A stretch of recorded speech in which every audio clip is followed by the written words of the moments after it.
Hello friends, welcome to my YouTube channel. So friend, आज हम इस वीडियो में डिस्कस करने वाले हैं MA previous year English literature paper 4th का टॉपिक, जिसका नाम है ode on a Grecian urn. And ये आपके यूनिट 2 का फर्स्ट टॉपिक है, जो कि जॉन कीट्स के द्वारा लिखा गया है। सो इस पोइट्री में बेसिकली क्या बात होती है कि जो जॉन कीट्स होते हैं वो एक लंदन म्यूजियम में जाते हैं।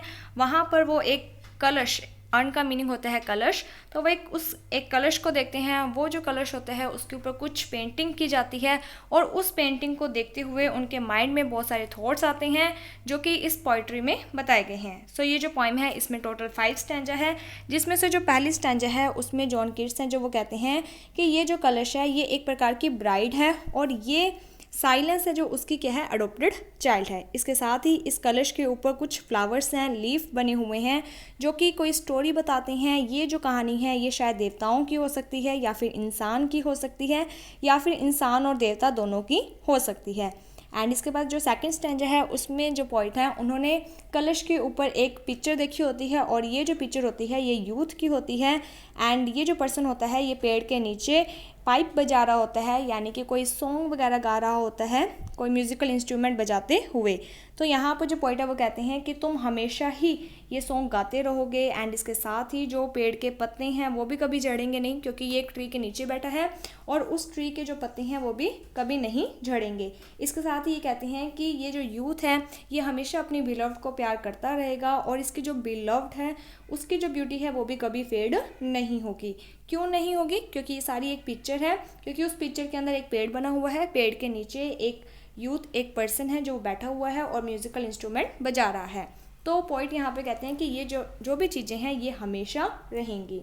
इसके बाद जो थर्ड स्टैंजा है उसमें जो पॉइंट है उन्होंने ट्रीज़ के बारे में बताया है कि ये जो ट्री हैं इनकी टहनियाँ बहुत ज़्यादा खुश हैं और इसके कभी भी पत्ते हैं जो वो कभी शेड नहीं होंगे, कभी नीचे नहीं गिरेंगे, हमेशा स्प्रिंग बना रहेगा। इसके साथ ही जो लवर हैं वो हमेशा इंजॉय करते रहेंगे, क्योंकि ये जो पिक्चर है पिक्चर हमेशा वैसी ही रहती है, चेंज नहीं होती है। इसके बाद जो फोर्थ स्टैंजा है इसमें पॉइंट ने सैक्रिफाइस के बारे में बताया है कि किस तरीके से एक पुजारी है जो कि ग्रीन ऑल्टर पर अपनी गाय को लेकर जा रहा है और ये जो गाय है इसके माला पहनाई हुई है और ये रो रही है। इसके साथ ही इन्होंने कहा है कि वो एक, यानी कि एक ऐसी पिक्चर दिखाई गई है वहाँ पर जिसमें एक पुजारी एक गाय के साथ उस टाउन को छोड़कर जा रहा है, जिसके साथ ही वो जो टाउन है, वो जो जगह है वो पूरी खाली हो चुकी है, सुनसान हो चुकी है, साइलेंट हो चुकी है। और पॉइंट कहता है कि यहाँ पर कोई भी ऐसा पर्सन नहीं है जो मुझे ये बता सके कि ये इतना साइलेंट क्यों हो गया है। ठीक है, वो जो टाउन है वो साइलेंट इतना क्यों हो गया है, क्योंकि वो सारी पिक्चर्स हैं जिसे पॉइंट देख रहा है और पॉइंट ही पिक्चर्स को देखकर खुद एज्यूम कर रहा है कि क्या क्या उस पिक्चर का मीनिंग है। इसके बाद यहाँ पर जो फिफ्थ स्टैंजा है उसमें पॉइंट कहते हैं कि ये जो अर्न है इसके ऊपर जो नक्काशी की गई है, जो पिक्चर्स, ड्राइंग, पेंटिंग बनाई गई है वो बहुत ज़्यादा पेचीदा है, बहुत ज़्यादा डिफ़िकल्ट है। ठीक है, और यहाँ पर ये कहते हैं कि मैं इसे देख रहा हूँ, मैं इसे समझने की कोशिश कर रहा हूँ। एंड इसके साथ ही ये जो पिक्चर है उसको देखने के बाद मुझे कुछ, यानी कि क्या फीलिंग आ रही है, ऐसा लग रहा है जैसे कोई एडवाइस दे रही है, ये हमें भी देगी, ये जो अर्न है ये हमेशा रहेगा, जिसके कारण जो आने वाली जनरेशन है उन्हें भी कोई ना कोई एडवाइस मिलेगी। और यहाँ पर जो कहा गया था सबसे इम्पोर्टेंट बात इस पोइम की क्या है, beauty is truth and truth is beauty. यानी कि यहाँ पर जो स्टार्टिंग का स्टैंजा है उसमें सारी बातें पोइट के द्वारा बोली गई हैं, अर्न को, कलश को, और लास्ट वाली जो बात है वो कलश का एक रिप्लाई आया है, मीन्स उसके ऊपर लिखा हुआ था ब्यूटी इज़ ट्रूथ, ठीक है, एंड ट्रूथ इज़ ब्यूटी। और यहाँ पर ये लिखा हुआ है कि ये जो कोट है, ये जो बात है कि सुंदरता क्या है, सच, और सच हमेशा सुंदर होता है। इसे हर किसी को अपनाना भी चाहिए, समझना भी चाहिए, हर किसी को ये बात पता भी है और इसे हमेशा जानने की और समझने की, माइंड में रखने की ज़रूरत भी है। तो इस तरीके से ये जो पोइम है इसमें ये सारी बातें कही गई हैं। हमारा जो नेक्स्ट टॉपिक है उसका नाम है ओड टू साइकी। इससे पहले हमने वीडियो बनाई हुई है ode to autumn, ode to nightingale, ode to west wind से रिलेटेड लॉन्ग वीडियो बनाई हुई है, जिसमें हमने पूरा डिटेल में डिस्कस किया हुआ है, तो आप उस वीडियो को देख लेना। एक प्लेलिस्ट बनाई गई है MA previous year English literature के नाम से, वहाँ पर आपको हर एक टॉपिक मिल जाएगा। आज का जो टॉपिक है वो है ओड टू साइकी। इस पोइम में बेसिकली जो जॉन कीट्स हैं वो अपनी बिलव्ड के बारे में बताते हैं, अपनी बिलव्ड को एक देवी के रूप में मानते हैं। तो वो यहाँ पर अपनी बिलव्ड, जिसे वो साइकी एक देवी के रूप में मानते हैं, उन्हें कहते हैं कि मैं तुम्हारे लिए कुछ कविताएं गाऊंगा और ये जो कविताएं हैं तुम इसे सुनो और मैं जो बातें बोल रहा हूँ और अगर उन बातों में, उन कविताओं की जो पंक्तियां हैं उसमें कुछ ऐसा मैं बोल दूँ, कुछ ऐसी पंक्तियाँ गा दूँ जिसमें तुम्हारा कोई सीक्रेट है तो उसके लिए मुझे माफ़ कर देना, ठीक है।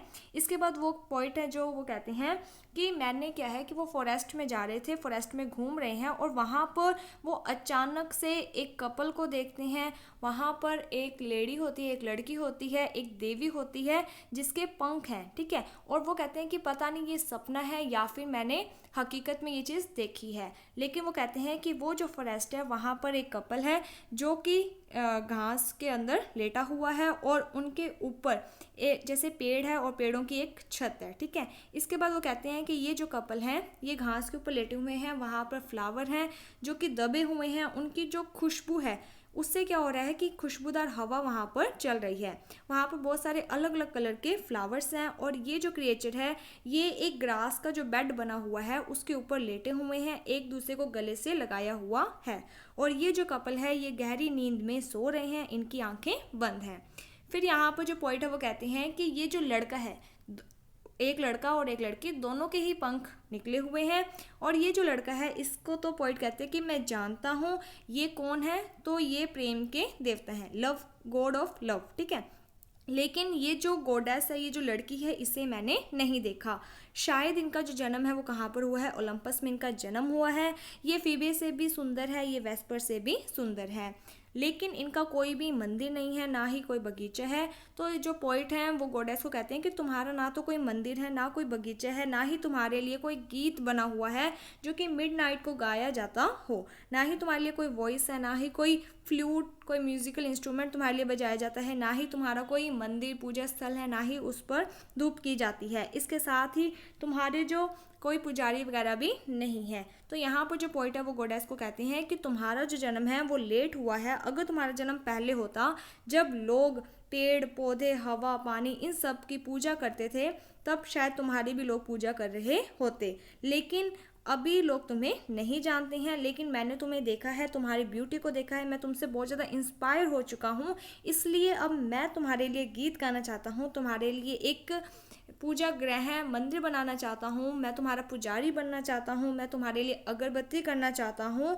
एंड इसके साथ ही ये जो पुजारी है, मंदिर है, ये सब कहाँ पर होगा, तो ये मेरे माइंड में है और जो मेरे विचार हैं वो क्या होंगे, तो वो ब्रांचेस होंगी, पेड़ पौधे होंगे। इसके साथ ही पॉइंट कहते हैं कि मैं जो तुम्हारा मंदिर है वो माउंटेन की सबसे ऊंची जो स्टीप होती है, सतह होती है, वहाँ पर बनाना चाहता हूँ, जिसे पेड़ों के एक घने जगह को क्रॉस करके वहाँ पर जाया जा सकेगा और वहाँ पर नदियाँ होंगी, बर्ड्स होंगे, बीज होंगे। इसके साथ ही मैं तुम्हारे लिए एक रोज़ी गार्डन बनाना चाहता हूँ, तुम्हारा एक मंदिर बनाना चाहूँगा जहाँ पर बेल्स होंगी, इसके साथ ही स्टार्स हैं जिसके ऊपर कोई भी नाम नहीं लिखा हुआ है। तो यहाँ पर जो पॉइंट है वो कहते हैं कि मैं तुम्हारे लिए एक गार्डन बनाना चाहता हूँ, उसका जो माली है वो मेरे विचार होंगे एंड बहुत सारे मैं फ्लावर्स वगैरह लगाना चाहता हूँ। तो इस तरीके से इस पोइम में पोइट ने जो बिलव्ड है उसे एक देवी के रूप में माना है और उसके लिए ये सब चीज़ें करना चाहता है। सो थैंक यू फ्रेंड्स, अगर आपको ये चीज़ समझ में आ गई होगी।